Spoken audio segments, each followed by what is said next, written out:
तो तीव्र आंदोलन कसं करायचं, काय करायचं हे जरा आपण बरोबर विचार करून ठरवलं पाहिजे. ज्यात एकता पाहिजे, सगळे ज्या शाळेमध्ये शिक्षक आहेत आणि शाळा चालू आहेत बरोबर त्यांचंही सहकार्य घेतलं पाहिजे.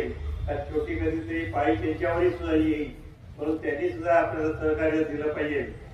आणि सर्वांनी मिळून जनतेने, शिक्षकांनी आणि त्याप्रमाणे म्हणजे पालक तर आहेतच, असे सगळे घटक जे शिक्षणासंबंधी जोडले गेले आहेत ते सगळ्यांनी एकत्र येऊन हे काम केलं पाहिजे.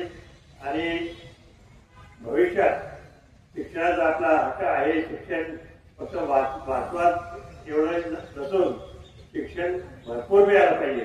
शिक्षण वाचलं तर पाहिजे. शिक्षण वाचल्याशिवाय भरपूर मिळणार नाही.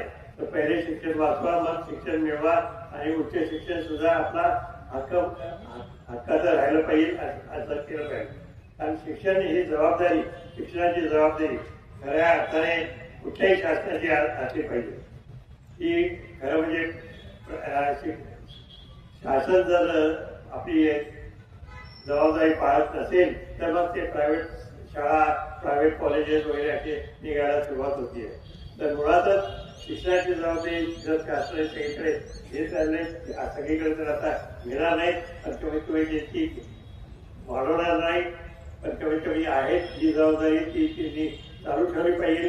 शाळा चालू ठेवल्या पाहिजे आणि त्याच्यामुळे निश्चितच त्यांचा उपयोग संपूर्ण जनतेला होणार, त्यात काही प्रश्न नाही.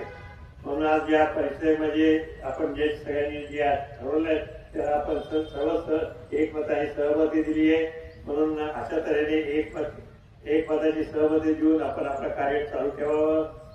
आणखी लवकरात लवकर विषय हा मंत्र्यापर्यंत, मुख्यमंत्र्यांपर्यंत व्यवस्थित रित्याने हा पोचला पाहिजे.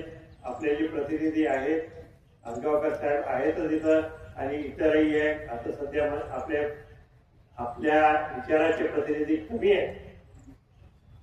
कमी असल्यामुळे आपण अडचणी झालोय. पुढच्या वेळेस आपण लक्षात ठेवलं पाहिजे की आपले प्रतिनिधी जास्त असले पाहिजे, तरच तुम्ही तिथं काहीतरी करू शकाल. एवढे हातभर मोजणारे जर प्रतिनिधी आपण ठेवले तर कसं झालं. खऱ्या अर्थाने हे हातभर आहेत तेच आपले प्रतिनिधी आहेत असं मी समजतो. आणि म्हणून ह्या लोकांवर मोठी जबाबदारी आहे आणि आपण सर्वांच्या सहकार्याने ते भविष्य काळामध्ये तुम्ही हे उणीव ते दूर करून आणि शिक्षणाकडे सर्वांचं लक्ष